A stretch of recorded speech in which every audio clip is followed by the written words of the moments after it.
As a child, I was just always interested in healthy eating.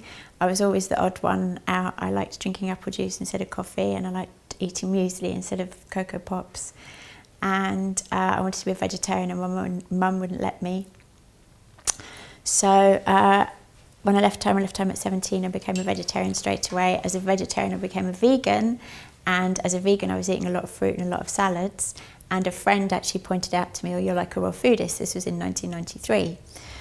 So I went away and I looked into it, and I realised I was a raw foodist, and I made the conscious decision to become a raw foodist. Probably paradoxically at that point, I started eating less raw foods. Because when I was just listening to my body and doing it intuitively, I was really kind of, in my flow. And then when I started to put a label on myself and saying I'm allowed to eat this, I'm not allowed to eat that, I can do this, I can't do that, then all my issues around food started coming up. It was a lot of sprouting, a lot of juicing. It wasn't fun. It wasn't exciting like raw foods is now. We didn't have on bars. So really what I learned came from listening to my body. And I always say I felt like a bit of a guinea pig.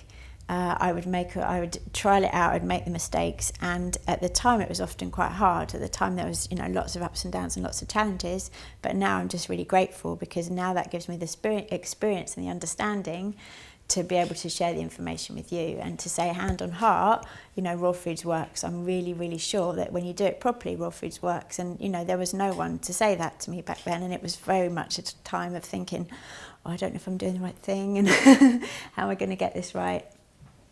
So yeah, it's really wonderful to be here and be able to share all this information, and it really is a really exciting time for raw foods. We really are, I would say right now, this year, we're in the tipping point where it's going from being something that is really kind of unheard of to something that more and more people know about.